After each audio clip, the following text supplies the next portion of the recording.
اب یہ بڑے ہو گئے، اسی قبیلے میں شادی ہو گئی، خوبصورت عورت۔ حضرت ابراہیم علیہ السلام کو حکم ہوا کہ تم رہو فلسطین میں اور نگہبانی کرو مکہ تک۔ ابراہیم علیہ السلام جب آئے، ایک مرتبہ معلوم ہوا کہ شادی وادی ہو گئی، آئے تو حضرت اسماعیل علیہ السلام گھر میں تھے نہیں۔ پوچھا اسماعیل کہاں ہے؟ تو ان کی بیوی نے کہا کہیں باہر گئے ہوئے۔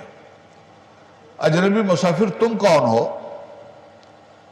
تو آپ نے کہا کہ اجنبی مسافر اسماعیل سے ملنے آیا تھا، ملاقات نہیں ہوئی، آپ سے ملاقات ہو گئی۔ پوچھا اس عورت سے کہ تمہارے حالات کیسے ہیں؟ کہا بہت برا حال ہے، بڑے برے حال میں ہماری گزر بسر ہو رہی ہے۔ جتنی بے صبری کی بات ہو سکتی تھی ساری بے صبری کی بات، اور جتنے شکوے کی بات ہو سکتی تھی سارے شکوے کی بات اس عورت نے ابراہیم علیہ السلام سے کر لی۔ فرمایا کوئی بات نہیں، جب اسماعیل آئیں، میں تو جا رہا ہوں، جب اسماعیل آئیں تو ان سے کہہ دینا کہ ایک اجنبی مسافر آیا تھا اور وہ بول کے گیا ہے کہ تم اپنی چوکھٹ بدل دو۔ آئے، معلوم ہوا اجنبی مسافر آیا تھا، بول کے گیا ہے چوکھٹ بدل دو۔ فرمایا اوف، یہ تو میرے باپ تھے، اور حکم یہ ہے کہ میں تمہیں طلاق دے دوں۔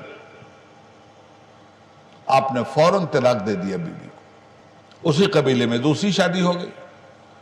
دوبارہ آئے ابراہیم علیہ السلام، پھر نہیں تھے یہ گھر میں، دوسری بیوی۔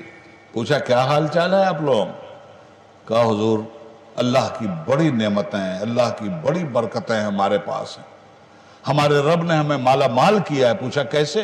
کہا حضور آنکھیں دی ہیں، ہم اندھے نہیں ہیں، یہ آنکھوں کی روشنی معمولی نعمت، یہ زبان دیا جس سے ہم بول رہے ہیں معمولی نعمت، یہ کان دیا جس سے ہم سن رہے ہیں معمولی نعمت ہے۔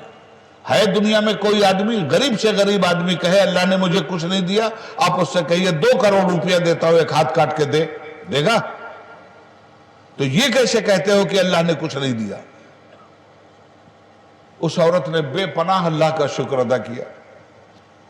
کہنے میں جا رہا ہوں، اسماعیل آئیں میرا سلام کہنا اور ان سے کہنا چوکھٹ مت بدلنا۔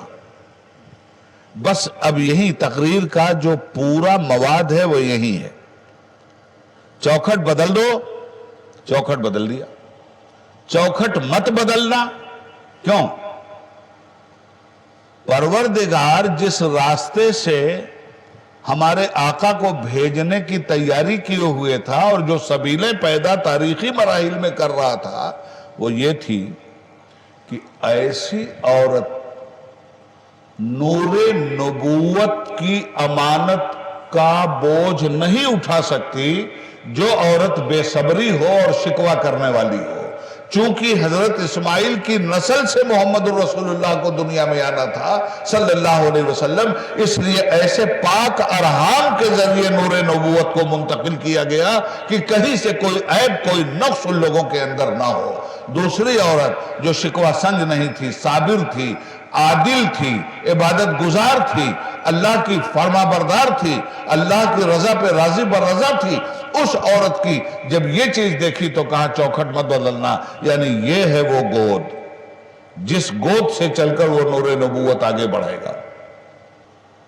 2500 سال تک حضرت اسماعیل کی نسل میں کوئی نبی نہیں آیا۔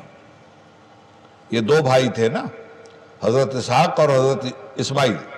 چھوٹے تھے اسحاق علیہ السلام، 13 سال چھوٹے تھے۔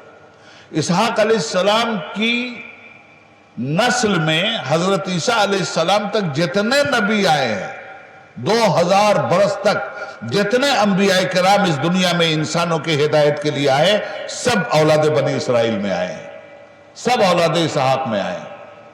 ایک نبی بھی اولاد اسماعیل میں نہیں آیا۔